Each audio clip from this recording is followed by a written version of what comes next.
Weniger gießen, weniger jäten. So bleibt dein Beet im Sommer pflegeleicht. Viele Gärten machen nicht deshalb so viel Arbeit, weil ihre Besitzer etwas falsch machen. Oft beginnt das Problem viel früher, nämlich beim Boden. Wenn Erde nackt, trocken und verdichtet bleibt, musst du später ständig hinterherarbeiten. Du gießt, du jätest, du rettest und irgendwann fühlt sich der Garten nicht mehr leicht an, sondern wie eine Daueraufgabe. Servus und Hallo, hier ist deine Garten-Lea.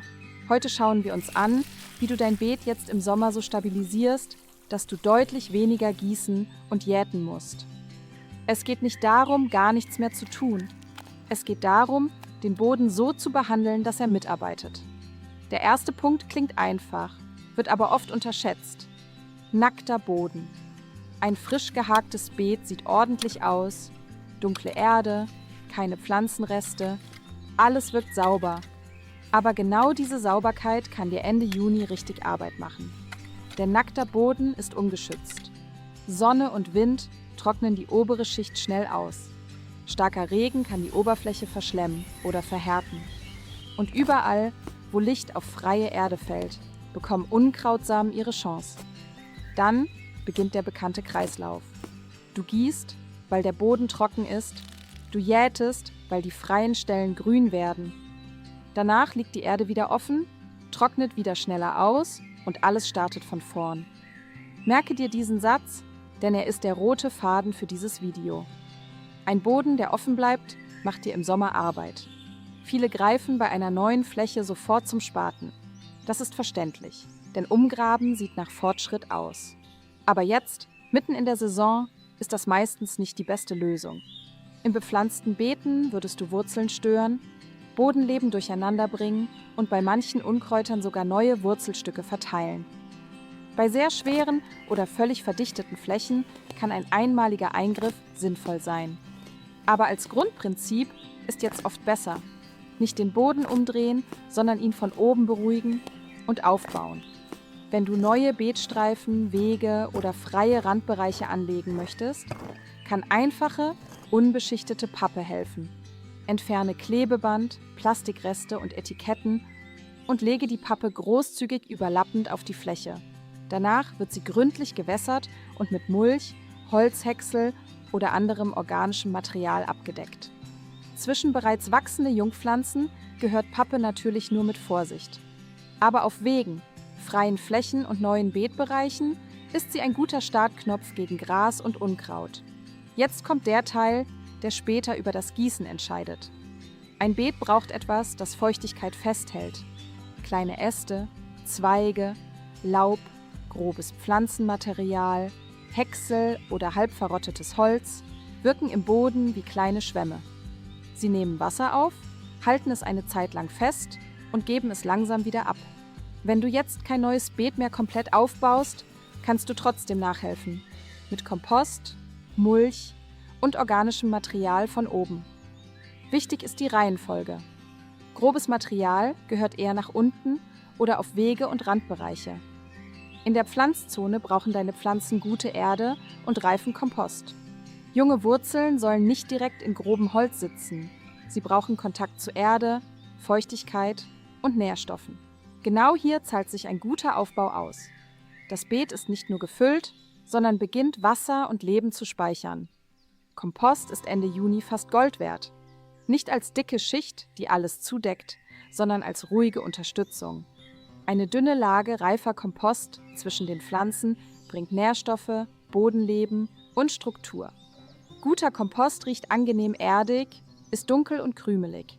Wenn er noch sehr grob oder unangenehm riecht, gehört er nicht direkt an die Pflanzen, sondern sollte weiter reifen. Hast du keinen eigenen Kompost, kannst du mit guter Komposterde arbeiten. Und jetzt kommt der wichtigste Sommerschritt. Mulch. Mulch ist die Schutzdecke für deinen Boden. Er hält Feuchtigkeit länger in der Erde, schützt vor Sonne, Wind und starkem Regen und nimmt vielen Unkrautsamen das Licht. Das bedeutet nicht, dass nie wieder ein einziges Unkraut wächst. Aber es bedeutet, dass deutlich weniger hochkommt und vieles leichter zu entfernen ist. Du kannst Rasenschnitt dünn verwenden, Laub, Stroh, gehäckselte Staudenreste Holzhäcksel oder angerotteten Kompost. Wichtig ist, der Boden soll bedeckt sein, aber nicht erstickt werden. Eine zu dicke, nasse Schicht Rasenschnitt kann faulen. Sehr nasses Laub kann wie eine Matte auf der Erde liegen. Besser ist locker mulchen, verschiedene Materialien mischen und lieber nachlegen, statt einmal viel zu dick aufzutragen.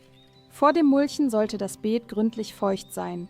Erst Wasser in den Boden bringen, dann mit Mulch schützen. Wenn du trockene Erde einfach abdeckst, bleibt die Trockenheit oft darunter eingeschlossen. Ist der Boden aber gut gewässert, hilft die Mulchschicht, diese Feuchtigkeit im System zu halten.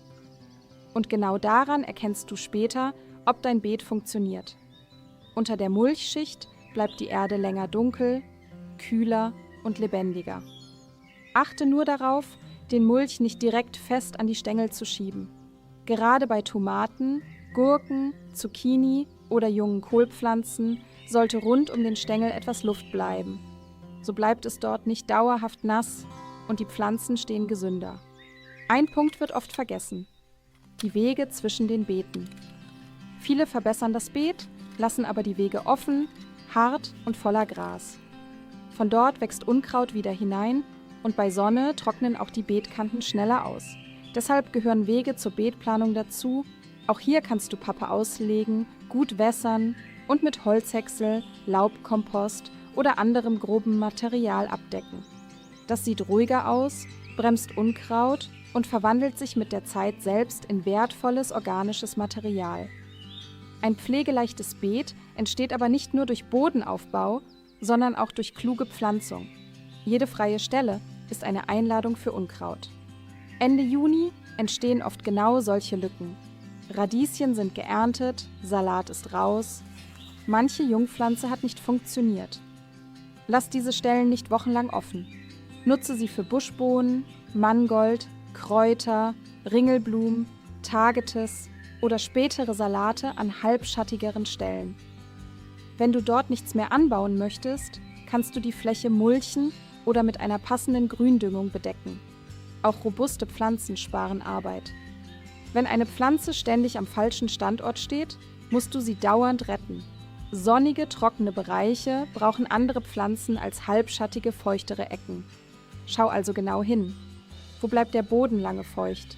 Wo brennt die Sonne den ganzen Tag? Wo trocknet der Wind alles aus? Diese Hinweise zeigen dir, welche Pflanzen wirklich passen. Und jetzt ganz ehrlich, auch mit Mulch, Kompost und guter Planung wird dein Beet nicht von heute auf morgen ein Wunderbeet. Besonders im ersten Jahr musst du noch gießen, kontrollieren und einzelne Unkräuter entfernen. Vor allem an Rändern und kleinen Lücken lohnt es sich, früh nachzubessern. Aber der entscheidende Unterschied ist, du gießt nicht einfach gegen Trockenheit an. Du hilfst einem System beim Start. Jede Mulchschicht, jede Kompostgabe und jede geschlossene Beetlücke macht den Boden stabiler. Das ist der eigentliche Lohn dieser Arbeit. Du baust nicht nur ein Beet für diesen Sommer, sondern einen Boden, der jedes Jahr leichter zu pflegen wird. Wenn du schon Erfahrungen mit Mulch, Pappe, Kompost oder Beeten ohne Umgraben gemacht hast, schreib sie gern in die Kommentare. Gerade jetzt im Sommer ist spannend, was auf unterschiedlichen Böden wirklich funktioniert. Vielleicht hast du auch einen einfachen Trick, der dir das Gießen oder Jäten deutlich erleichtert hat. Mein Garten-Lea-Gedanke zum Schluss. Ein guter Garten ist kein Kampf gegen den Boden. Ein guter Garten beginnt dort, wo wir dem Boden wieder erlauben, für uns zu arbeiten. Du musst nicht alles perfekt machen. Beginne mit einem Beet, beobachte, was passiert und baue Schritt für Schritt weiter. Denn ein pflegeleichter Garten ist kein fauler Garten. Es ist ein klug vorbereiteter Garten. Danke, dass du dir Zeit für deinen Garten genommen hast und für Garten Lea.